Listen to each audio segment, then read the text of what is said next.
Good morning, all.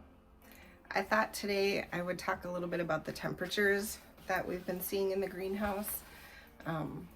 We're about to get down below zero overnight for a long period of time, and so I am going to try something in there.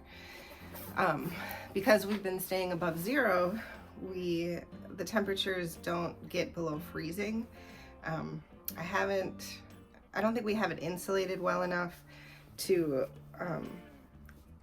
keep it, around 50 is kind of what Russ, the guy who created this kit, the greenhouse in the snow kit, he can keep his at. And I just don't think we have it insulated that well.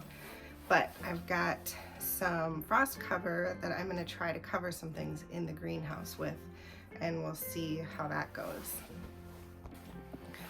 The coldest we've gotten down to overnight was 4 degrees. And when I went in there the next morning, it was still 34 degrees. It was 34 degrees at a couple of the sensors and 37 at another. So my fear is that we get down below zero and we'll go below freezing inside.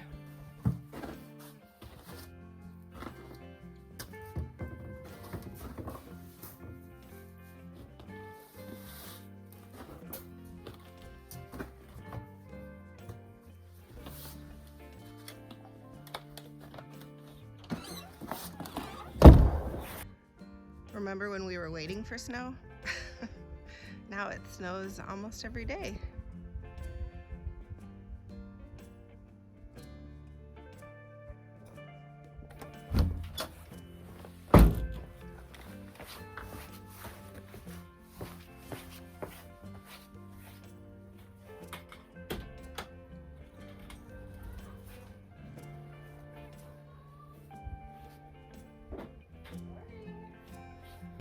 So it's 38 degrees in here right now.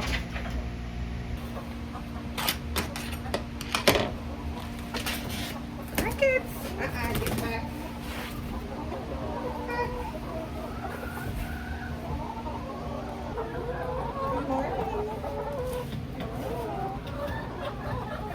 You guys stay warm enough for tonight?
Reading a book a while ago that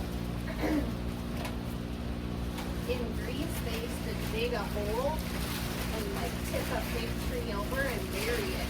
Oh, really? If we do kind of, do this as a team here, push it, squeeze it together.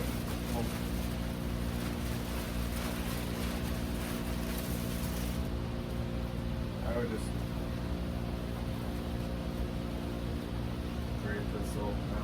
drape this over that. Well, we could open it up now and make it one layer, or? No. But we'll just drape it over this and then drape some over that.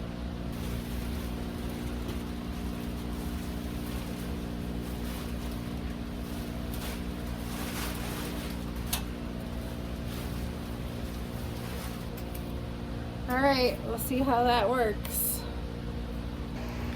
So I was just gonna come in and uncover these now, since we're getting some sun in here.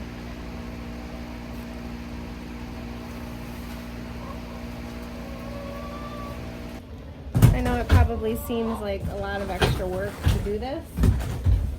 But I've had these trees for 2 years now. I've lost a few, but I really want to keep them, especially since a couple have fruit on them.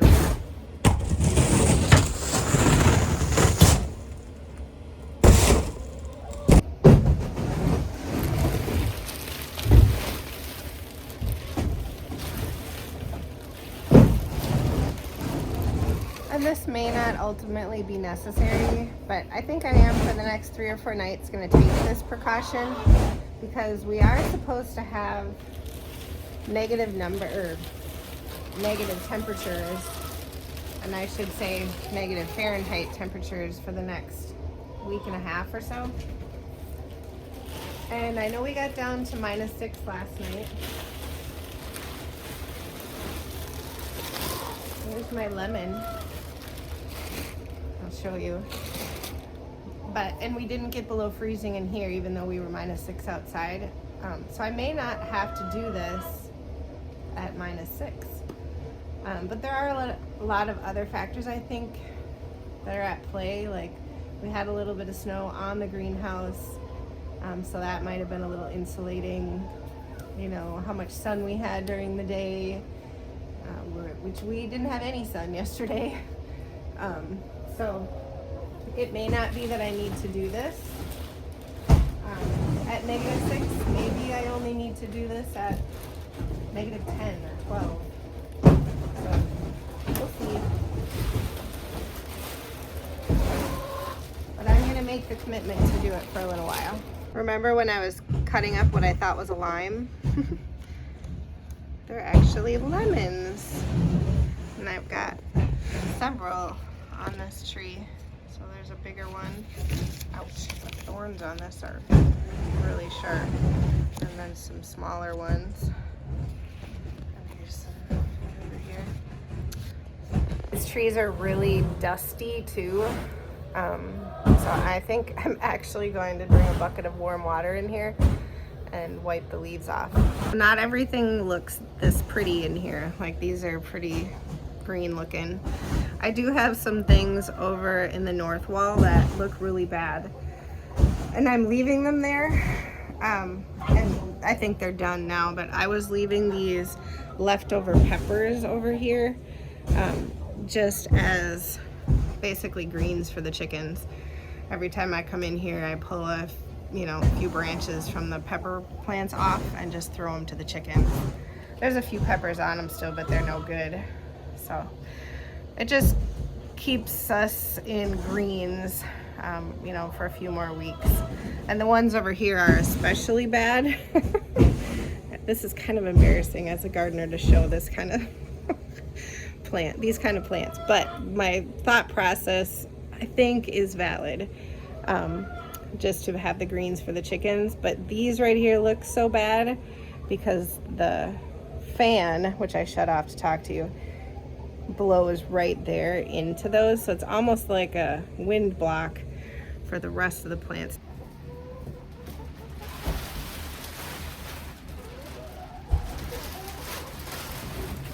I know there are others of you out there who either have greenhouses in the snow or are thinking about purchasing a greenhouse in the snow. We have a 72-foot geothermal greenhouse from, it's one of Russ Finch's designs. So it's a kit. Most of the things come with it, like all of the framing, all of the metal framing, and then the plastic, the polycarbonate. It's called Lexon. We purchased things like the posts, the insulation, and all of the wood basically that builds the retaining wall, all of the steel that builds the retaining wall. So all of this we purchased on our own, but the steel frame is what you get in the kit, and the polycarbonate, and then all of the hardware that you need. But I know some of you are considering doing this, and so I'm trying to include as much information as I can. We are not scientists. this is just all learning by failure, it feels like. But I will try to keep track, a little better track this winter of the temperatures that we are seeing in here, because it is definitely improved from last year. We did not have the cold wall insulated. We did not have the blower in the greenhouse working, and we're already noticing it's definitely warmer in here. We do have more of a moisture issue, so you know, there's always a give and take, right? So I don't know. Stay tuned. I hope to have more helpful information for any of you doing this, or just if you're curious about it, if it really does work. I really do think it works. You know, I think it depends on your latitude a little bit. We're at 47 degrees latitude. So, and I know that Russ, he's lower.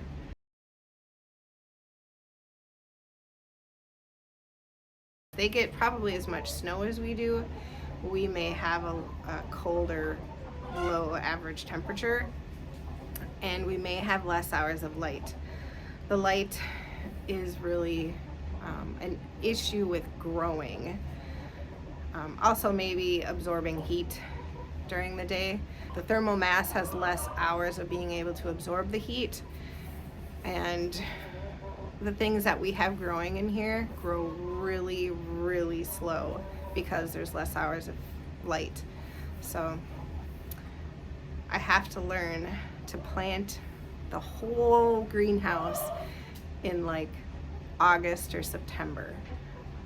Right now I've just got a little bit growing on either side, one in the north bed and one in the south bed, of some root vegetables. I've got some herbs and onions over here, and these nasty looking peppers are here just really for the chicken fodder, and then the trees. So I wish I had more in here to show you that was growing, but I will get there. So while I don't think these temperatures are exactly what we experienced, they're pretty close. We also had much less sun than this seems to indicate. It was cloudy every day during this period. The general pattern is correct though. We were kind of humming along, you know, at 0 or, you know, slightly above 0. And then the bottom fell out and we were negative overnight and during the day mostly. The interesting thing I noticed was on Sunday, when the temps jumped off a cliff, was that the wind also changed. If you notice, it was coming from the north previously, but then on Sunday, when we finally did get below 0, or below freezing, which is 32 degrees Fahrenheit, when we finally did get below that, the wind was now coming out of the west and southwest, which I think is interesting. How I understand it, normally the colder winds come from the north, but it gives me a little bit of hope that we were handling the northerly winds fine, because remember I had said that it was -6 when we had the northerly winds, and then we were still like 34 degrees. We were still above freezing in the greenhouse, so that gives me a little bit of hope. So if you have any questions about the greenhouse and the snow, as far as our experience is, feel free to leave a question in the comments, and we'll do our best to answer all the questions based on our experience. And remember, we are at 47 degrees. We're in northern Minnesota. We get, right now I think we're getting about 8 hours and 45 minutes of daylight. So if you have questions based on that, we would be more than happy to answer it. So thanks for watching, and if you're new here, we hope you'll subscribe or like this video and share it.